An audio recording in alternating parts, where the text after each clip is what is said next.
60 of these beauties here today.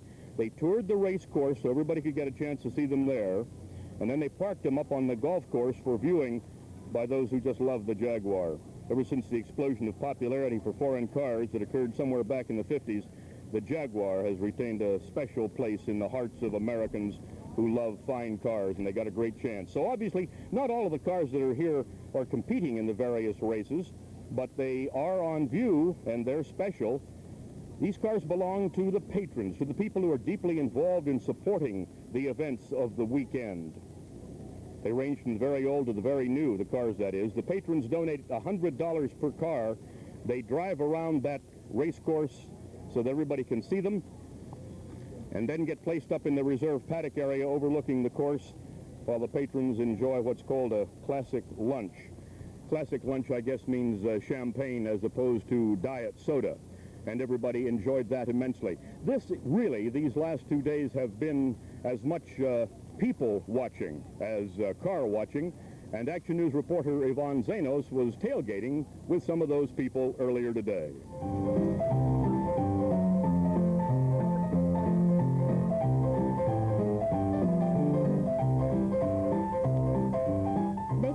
Vintage Cadillacs, Bentleys, Morgans, and Mercedes, and wherever they parked, they created little pockets of the past.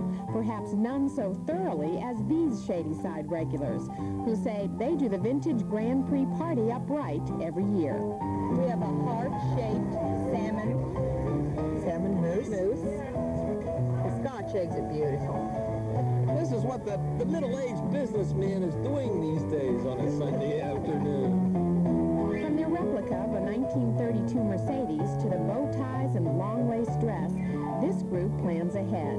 We do put a lot of thought and care into what we wear and take and serve at these parties. We look forward to them every year. Since Rolling Rock is not there, I think now we've enjoyed this more than Rolling Rock. Look around. Everybody's happy and everybody's having a good time. And indeed they were. Everywhere you looked, you saw corks popping. And spread after spread of tailgating delights. Does caviar stick in your teeth? There's no doubt about it. It's the roar of the engines and the thrill of the race that brings most of these people here. But for many, it's the tailgating they remember. Do you come for the races or do you come for the camaraderie? What races? Cheers.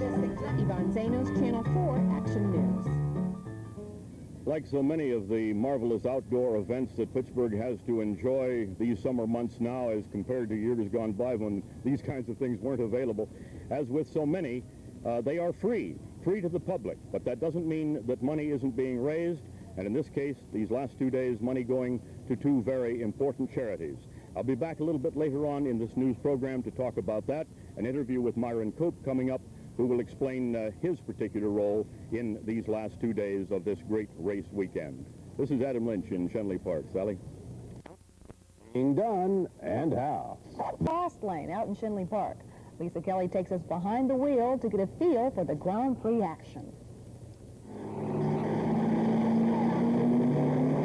Let's face it, there's something special between a man and his car.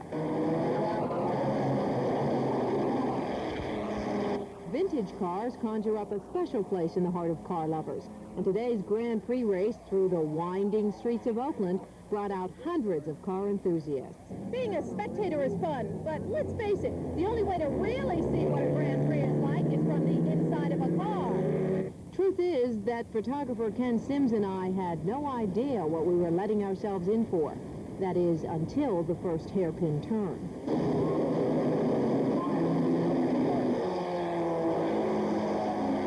Shaken, sweaty, and out of breath, Barry Prohatka in car number 45 came over the finish line first. You're nailing the brakes here every turn, and you're getting the tires hot and the brakes hot, and it's a very, very tough course. Barry came all the way from Connecticut for Pittsburgh's Grand Prix, and after 5 laps, he had run out of braking power. Pedals right to the floor. There's nothing there right now. They're gone. Thank God they threw the flag. Barry and his vintage auto, the quintessential man and his car. But of course, every man in the winner's circle gets a kiss. Leesa Kelley, TV2 Eyewitness News Update. Stay New Orleans Jazz performed at Hartwood Acres during a free concert this evening. The band was also celebrating their silver anniversary of playing Dixieland music together.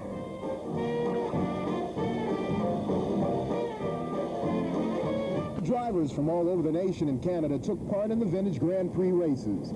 Thousands who came to Shinley Park got a rare chance to see pre- and post-war production cars. There was a parade of patrons that gave onlookers a little of the old and a little of the new. These patrons donated $100 to be a part of the Patrons Parade. And then came the Jaguars. Just about every make and model of the high-speed streetcar toured the 2.25-mile race course just for show.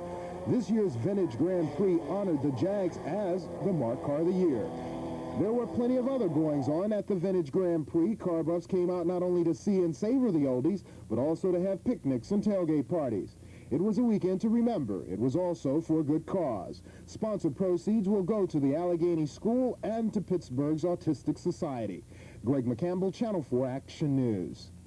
For every one person who is getting healthy and in shape by doing aerobics, there could be another person who is injuring herself. Statistics show that half the people who participate in aerobics have injuries. Today we begin a series of reports on how aerobics injuries can happen and what we can do to avoid them.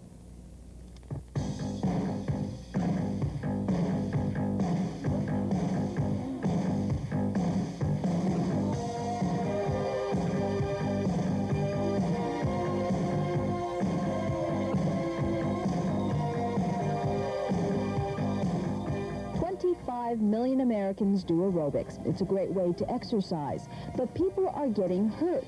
The physician and sports medicine reports 1 in 2 people who take aerobics are injured. What we usually see with aerobic dancers is a posterior tibial shin splint.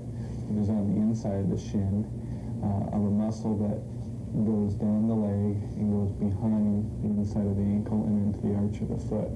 Kelso says the majority of the injuries require no medical attention. The usual causes: overuse and poor technique. It's the reason why you need an educated instructor. There are more than 50 groups certifying aerobics instruction, and there's even a correspondence course, all of them maintaining different standards and requirements. I have people who come and say they're certified by XYZ company. I've never heard of XYZ company. I have them go give me a demonstration, and sometimes I'm really appalled at some of the things that they do, yet they have this certification, which to me doesn't hold much water. You feel the soreness. Right away I just kind of resent the instructor. I thought, because I trust them, I paid to take their class. So if these certifications don't mean anything to the industry, how do you know if your instructor is qualified to teach? All right, so let's take a look at the aerobics. Many studios now train their own instructors or have them trained. We offer our own training program in here that follows guidelines that have been set up by not the exercise industry, but the science industry. But what can consumers do? There's the College of Obstetricians and Gynecologists guidelines on safe aerobics. Don't work beyond 75% of your maximum heart rate. Don't do more than 4 consecutive jumps on one foot. No more than 30 minutes of moderate aerobics and only every other day. Work on padded cushioned floors and only wear shoes designed for aerobics. And finally, listen to your body.